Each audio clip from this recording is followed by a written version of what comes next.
This is Onsra's Black Carve2, an all-terrain electric skateboard that's made and developed by a Switzerland YouTuber slash pro skateboarder Fabian Dorig. So yes, this is technically a Switzerland electric skateboard, and us Canadian loves European stuff, or just maybe me. Anyways, will Black Carve2 satisfy my summer riding experience in 2021? I mean, last year was really terrible, but this year, maybe. Let's find out.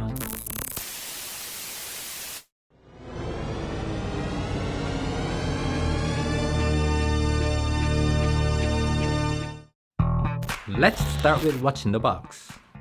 Beside the board itself, you get a remote, standard speed charger, extra belt, maintenance tool, and a manual. I think it's excellent that they included some spare parts and necessary tools. Included 2.5 amp charger will take you, 6 hours to charge the board from 0 to 100, which is too long in 2021, and I wish Onsra step up their game to include a fast charger in the future. For a premium board at premium price, I think it's okay to include the fast charger for free. Do you know why Apple doesn't include the charger anymore?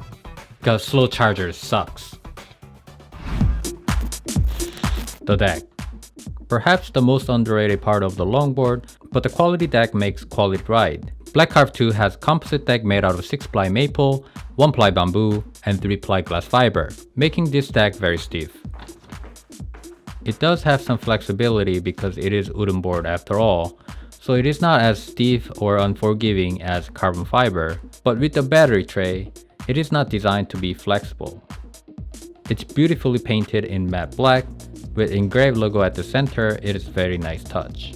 It's featuring super carved design that locks your feet really nicely. It's not exactly a double drop design, but there's a slight dip. I'm a big fan of overall aesthetic, especially with the hexagonal foam grip tape, which makes this board a little bit more comfortable. With 100cm deck length, it has a lot of room for your feet to move around. And in comparison to my longboard, they're about the same size overall, but the wheelbase on Black Carve2 is slightly longer. DRIVETRAIN. Black Carve2 features 13-inch double kingpin truck that comes with 100A Duro with barrel/cone bushing setup. For my weight, which is 60 kg, factory setup is very restrictive. For adjusting the turning radius, you need to loosen the bolts.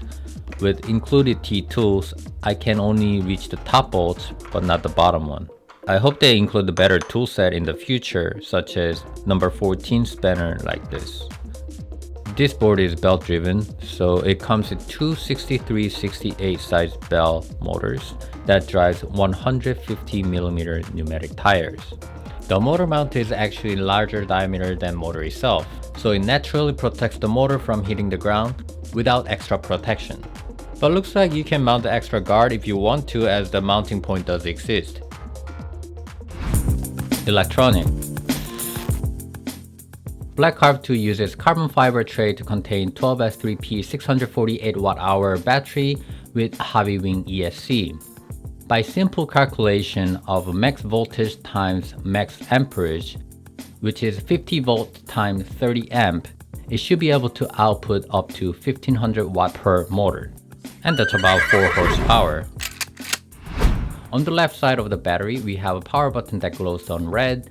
On the right side, we have 5.5 times 2.1mm charging port. And it's also IP65 rated waterproof, which makes this board very easy to clean and maintain.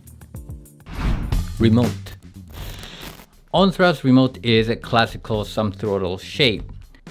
It's slightly thinner than that of the boosted, so it's easier to hold, but it's missing a safety trigger. Throttle feels very smooth, and there are two buttons for the power on the top and the speed change at the bottom. The display shows the battery amount for the remote and the board, speed, and various alarms and error codes such as a low battery.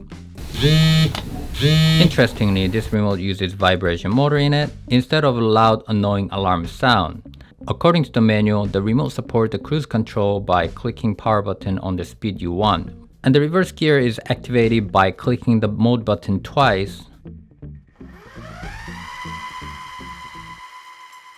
But this function is hidden in the manual and I'm not sure why. Although when the remote is turned off while the board is still on, as a safety feature, motor will lock up. But I still think the safety trigger is necessary as I sometimes accidentally shoot out the board underneath me and causing this kind of scars. Lastly, the battery of the remote only lasts about 2 riding, 3 if I'm lucky, before I needing to charge. It's probably due to the display being too bright, but it really needs some improvement over here. Performance. According to the Onsra's website, with 150mm AT wheels, Black Carve2 can go up to 46 km per hour and range up to 42 km. For the speed, it will absolutely deliver 46 km per hour, and for most of my riding, I rarely push myself above 40, so I don't think I need to go any faster. But for a reference, the board feels very stable at high speed and comfortable thanks to the well-designed deck. As a 60kg rider, I was able to get between 35 to 40 km on Mode 3. I rode just about every kind of terrain you can tackle at with a mix of paved and non-paved road. For incline tests, I couldn't find any official 35% incline road anywhere near me, and I found this ski hill that's probably more than 45 degrees, and I think it's safe to say as long as you can stand on it, you can climb the hill. While 263/68 motor provide excellent low speed torque, the acceleration is very smooth even on Mode 3, and the brake feels strong enough to stop at any speed. In any cases, I didn't feel any lack of power or speed even at off-road trail where this board really shines.